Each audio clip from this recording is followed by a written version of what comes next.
Bonjour à tous, bienvenue sur ma chaîne OmniLove Tarot. Je suis ravie de vous retrouver pour cette vidéo qui fait partie de la série calendrier lunaire. Le 7 mai, nous avons une pleine lune en Scorpion. C'est donc une lunaison intense qui mélange l'énergie de la pleine lune et du Scorpion. Donc je voulais voir avec vous quelles sont les énergies en cours pour le collectif, quelles intentions on pouvait poser. Merci à tous mes abonnés et bienvenue à ceux qui nous rejoignent aujourd'hui. C'est une lunaison particulièrement intense qui évoque les domaines du sexe, de la mort, de la transformation, de notre côté obscur. Et avec cette pleine lune, évidemment, ça va être mis en lumière. Donc c'est pas le moment de cacher ses parts d'ombre, c'est le moment justement de les éclairer, d'aller voir qu'est-ce qui se passe de ce côté-là, du côté obscur de nous-mêmes. Puisque là, nous n'aurons nulle part à nous cacher avec cette pleine lune. On va faire ami-ami avec notre côté sombre et on va inviter la lumière à éclairer ces parties de nous-mêmes. Comme ça, tout ça, ça va nous sembler un peu moins effrayant. C'est aussi un moment où on aura besoin d'approfondir nos sentiments. Cette énergie de Scorpion, elle ne va pas se contenter de relations superficielles. On a envie d'échanges émotionnels significatifs. Donc c'est un bon moment justement pour avoir une réflexion sur nos transformations personnelles et utiliser cette énergie pour se libérer de ce qui ne résonne plus. La pleine lune, c'est toujours un bon moment pour se libérer. Normalement, on a vu apparaître les vœux, les souhaits qu'on avait émis durant la nouvelle lune. Et à la pleine lune, on récolte et on laisse aller ce qui ne nous sert plus. J'ai posé 3 cartes d'oracle pour le collectif pour voir nos énergies passées, présentes et futures. Alors, pour notre passé récent, nous avons la carte équilibrer la spiritualité et le côté pratique. Donc effectivement, je pense que de manière collective, il nous a été demandé de faire cette introspection et d'équilibrer nos pratiques spirituelles avec notre vie quotidienne. Ça a été le moment pour trouver un équilibre intérieur entre nos responsabilités et nos rêves. Alors le poisson, c'est aussi le dernier signe du zodiaque et la pleine lune en poisson, elle marque symboliquement la fin. Donc avec cette énergie de pleine lune en poisson, c'est vraiment un moment où on a dû tous plonger dans nos émotions. Et ça marque aussi symboliquement la fin d'un cycle. Donc on a tous eu affaire à la fin d'un cycle. Alors il y a une forme de contradiction ici qu'on a pu ressentir entre les énergies du poisson qui sont qui n'ont pas de frontières et ce cycle de pleine lune qui conclut. Je pense que pas mal d'entre nous ont aussi eu leur intuition qui s'est développée, des capacités intuitives. Et on a été vraiment poussé à méditer pour trouver les réponses et sûrement de revoir nos rêves en se libérant de nos peurs. Pour le présent, donc pour cette pleine lune en Scorpion qui va avoir lieu le 7 mai, nous avons la carte pleine lune en Balance. C'est une énergie qui nous promet un équilibre. La balance, c'est le signe du partenariat, de l'amour, des relations avec les autres. Ça, c'est une énergie qui nous dit que le résultat va être gagnant-gagnant. Et encore une fois, on est dans la pleine lune. Donc, c'est synonyme d'apogée, de conclusion. On a 2 cartes de conclusion aussi pour cette pleine lune qui sera aussi un moment de conclusion. Ici, ça suggère qu'on va être sur le point de commencer des nouvelles relations ou qu'une relation existante qui est importante pour nous, elle change d'une manière ou d'une autre. Soit on va boucler vraiment certaines relations, soit on va passer à un niveau plus profond d'engagement. Alors les gens, ils apparaissent toujours dans notre vie pour une raison. Parfois, c'est pour une saison. On accepte, on va avec le courant. Les choses, la réalité de la vie, c'est que c'est du changement constant, rien n'est fixe. Donc ayez vraiment confiance que là, même s'il y a des relations pour vous qui se terminent, c'est le bon moment. On essaie de ne pas combattre cette énergie de conclusion. Bien sûr, on nous parle aussi de relations professionnelles, ce ne sont pas que des relations sentimentales. Il y a peut-être certaines personnes qui vont devoir rééquilibrer un peu leur ego, mais là, je sens vraiment qu'avec des concessions mutuelles, on aboutit à une situation et une relation beaucoup plus satisfaisante pour les 2 parties. Donc on lâche vraiment ce qui est en train de tomber, on fait confiance. Et on essaie toujours de voir l'autre avec les yeux de l'amour. Car ça change notre perspective, ça change l'énergie. Quand on essaie vraiment de voir le meilleur en chaque personne, naturellement, cette personne va nous montrer ces aspects-là. On attire à nous notre propre réalité et notre vérité. Donc on essaie vraiment de focaliser sur le bon en chacun. Là, c'est aussi un appel à prendre des décisions fermes, à prendre soin de soi, sans vanité, et on se concentre sur soi. C'est vraiment un moment pour trouver un équilibre entre nos désirs et entre les gens qui nous entourent. Alors évidemment, ça peut aussi faire ressortir certains drames et certaines contrariétés dans les rapports aux autres.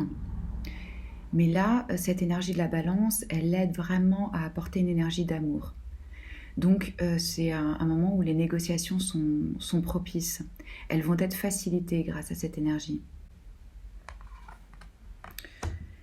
Et alors, pour notre futur proche, alors je trouve ça assez intéressant que c'est cette carte qui soit tombée, parce que j'ai préparé aussi pour notre tirage de tarot la question de quoi devons-nous nous libérer pour vivre une transformation profonde.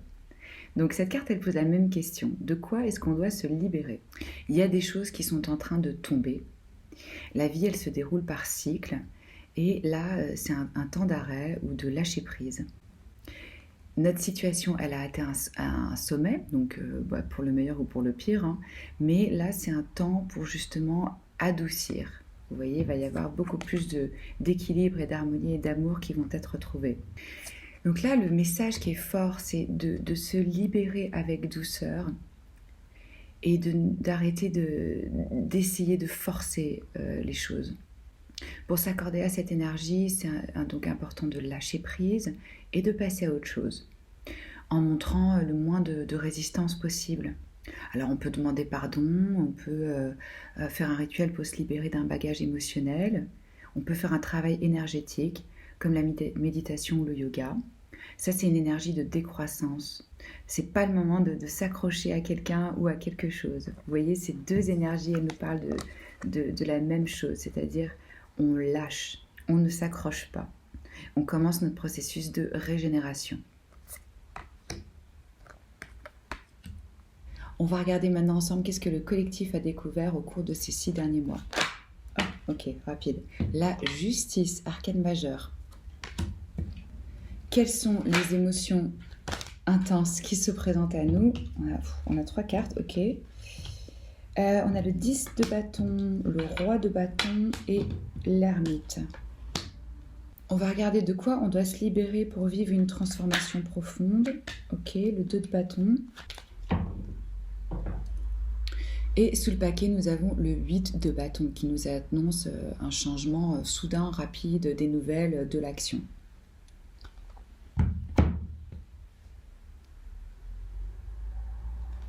Alors, nous avons 2 arcanes majeures aujourd'hui, la justice et l'ermite. Pas mal de bâtons, enfin que des bâtons d'ailleurs, à part les 2 arcanes majeures ici. Alors, qu'est-ce que le collectif il a découvert au cours de ces 6 derniers mois ? Cette carte, elle représente évidemment la justice, le signe de la balance, mais elle nous parle aussi de vérité, d'équité, de droit. Le collectif a été appelé à rendre des comptes de nos actes, de nos préjugés, de ce qui était vrai, de ce qu'on prenait pour une vérité, une justice établie. On s'est rendu compte aussi peut-être qu'il y avait des choses qu'on prenait pour justes qui ne l'étaient pas. On avait peut-être une vision un petit peu noir et blanc des choses et on s'est rendu compte que c'était beaucoup plus compliqué, beaucoup plus subtil que ça, que chacun détenait sa vérité, mais qu'il y avait aussi eu énormément d'injustice dans le collectif. Là, le collectif, il s'est réveillé et il demande à être traité de façon équitable. C'est une énergie qui appelle à assumer ses responsabilités. C'est aussi une carte de choix. Donc, beaucoup d'entre nous ont été mis face à des choix, à des décisions importantes qui ont été poussées par la vie. Ce n'est pas des choses qu'on a voulu entreprendre nous-mêmes, c'est des choses qui nous ont été imposées. C'est un appel à faire des choix conscients, à trouver ce qui est juste pour chacun, mais aussi pour le collectif. Donc pour faire ces choix conscients, c'est important de se connecter à son intuition, à son système de guidage intérieur, en sachant que si on maintient nos décisions, notre mode de vie, etc., on doit en assumer les conséquences. C'est une énergie un peu de karma aussi. C'est ce qu'on fait qui nous revient. Il y a eu clairement ici, et je pense qu'il y a encore, une recherche de vérité. On est forcé à plonger un peu dans des eaux troubles pour découvrir qu'est-ce qui est vrai. Qu'est-ce que la vérité signifie pour chacun de nous. L'équilibre, la justice. Et là, il y a forcément pour nous tous une grande remise en question parce qu'on est en train d'explorer des nouveaux territoires de notre système de croyances. Pour les émotions intenses qui se présentent à nous en ce moment, donc on a 3 cartes qui sont tombées. Là, clairement, la majorité d'entre nous se sent épuisés, stressés, trop de poids sur les épaules. On arrive donc au bout de ce cycle, au bout de ce chemin avec ce 10 de bâton. On a pris beaucoup de responsabilités. On se sent seul face à toutes ces choses qu'on doit porter, qu'on doit assumer. Vous voyez, ce personnage, il ne voit même plus vers où est-ce qu'il se dirige. On s'est engagé dans un chemin avec de la passion, avec de la créativité, avec de l'envie. Mais au fur et à mesure, on s'est mis à porter beaucoup trop de choses, à ne pas déléguer, et on n'arrive plus très bien à savoir pourquoi on se dirige vers ça, ou pourquoi est-ce qu'on porte tout ça. Vous voyez, ce personnage, il peut plus voir où est-ce qu'il va. Donc là, il y a vraiment une surcharge, il y a un stress, c'est du poids, c'est de la fatigue. Il y a vraiment aussi un sentiment de solitude, d'isolation avec l'ermite, qui représente le signe de la Vierge. Mais vu que c'est une arcane majeure, ça aussi c'est la vie qui nous a poussés tous à ça, à se retrouver dans cette isolation, dans ce mode d'ermite, pour aller chercher notre lumière interne, pour avoir accès à une nouvelle sagesse, à une nouvelle compréhension, à une nouvelle conscience de soi et de notre société. Ce qui va nous permettre de rentrer en action, de développer nos talents créatifs, de leader. On ressent aussi cette émotion intense, on se dit « je veux reprendre ma vie et mon destin en main, je veux avoir le pouvoir de prendre des décisions ». Il y a une quête interne ici de l'âme pour trouver sa guidance intérieure. Donc c'est pas forcément facile à vivre cette solitude et cet isolement. Là, il y a beaucoup d'entre nous qui ressentent ou qui sont amenés à prendre un rôle de leader, à avoir une vision, à être entrepreneur, à développer des nouvelles compétences, des talents, à écouter vraiment ce feu interne. Parce que ça, c'est une énergie donc de feu charismatique, créative, aventurière, qui n'a pas peur d'essayer des nouvelles choses, qui se lance. C'est une énergie masculine qui s'intéresse vraiment au développement de nouvelles idées, à l'invention et à la mise en œuvre. On rentre dans une énergie de visionnaire, de leader. Et on est prêt à prendre ses responsabilités et à se diriger vers un objectif commun. Là, ça va nous amener à créer une vision sur le long terme, avec des nouvelles grandes idées. Et il n'y a rien qui va nous arrêter. Et contrairement au cavalier, qui est une énergie qui est impulsive, celle-ci, il y a de la maturité dans ses actions. Donc vous voyez, c'est génial parce qu'on va vraiment boucler un cycle avec ce 10 de bâton. Il y a cette phase d'isolation et de reclus, mais qui permet de se connecter à sa guidance intérieure pour ressortir en leader, avec des nouvelles idées, avec plein d'énergie, avec du feu. Il y a aussi, je vois, des nouvelles opportunités qui se présentent. Et on a maintenant le pouvoir de relever les défis. Et cette carte, elle nous dit que si on veut la réussite, on l'aura. Mais ça demande un engagement total. Donc on fait attention à nos intentions, à notre vision, parce qu'on détient le pouvoir. De quoi est-ce qu'on doit se libérer pour vivre cette transformation profonde ? Le 2 de bâton. C'est une carte de choix, le 2. Elle nous parle d'inspiration, c'est la carte qui vient après l'as. Donc on est passé par la phase de découverte et on sait maintenant ce qu'on a envie de manifester. Mais là, on doit trouver comment. Donc on nous demande aussi d'arrêter d'explorer les options. Vous voyez, ce personnage, il a son idée, il a sa vision, il a le monde entre ses mains, il le contemple.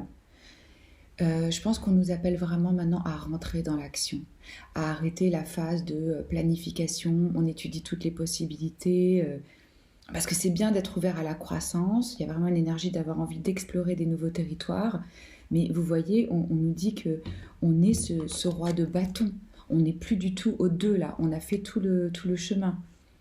On s'engage en tant que leader de sa vie. Parce que ça, cette énergie, elle n'est pas encore prête à rentrer en mouvement. Vous voyez, ce personnage, il est statique. Il est sur sa balustrade, sur son balcon, là, il contemple le paysage devant lui. Il a un bâton dans la main, mais il n'est pas encore parti. Donc on nous demande d'arrêter d'être statique, de sortir de notre zone de confort, d'être prêt à découvrir des nouveaux mondes, des nouvelles expériences, des nouvelles façons de faire, de collaborer aussi avec des personnes ou des pays ou des cultures auxquelles on n'aurait pas pensé. Alors oui, il va falloir du courage pour se lancer, mais ici on vous donne la confiance, on vous dit que vous avez tout ce qu'il faut pour y arriver. On laisse son intuition et sa passion s'exprimer. Et on envisage ses aspirations sur le long terme. C'est notre intuition et notre passion qui va nous guider pour les prochaines étapes. On n'a pas besoin de tout savoir à l'avance et on ne pourra pas d'ailleurs tout savoir avant d'entreprendre. Là, pour beaucoup d'entre nous, on nous demande de faire un choix. Est-ce qu'on va vers quelque chose de plus grand, de nouveau? Est-ce qu'on reste sur ce qu'on connaît, sur ce qu'on a déjà fait? Mais je sens qu'on est vraiment appelé à sortir, à explorer des nouvelles options. Toutes ces énergies ici de bâton, elles sont associées à la spiritualité, à l'instinct, à la détermination, à la force, à l'intuition, à la créativité, à l'ambition, aux pensées originelles. Le feu, il n'est pas prévisible, il est énergétique. C'est aussi une énergie vraiment créative qui nous permet de cuisiner, de nous réchauffer, de construire des outils. Et c'est une énergie qui peut être aussi bien créatrice que destructive. Et bien sûr, c'est le symbole de la passion, de l'enthousiasme et de la sexualité, ce qui est intéressant dans cette pleine lune en Scorpion.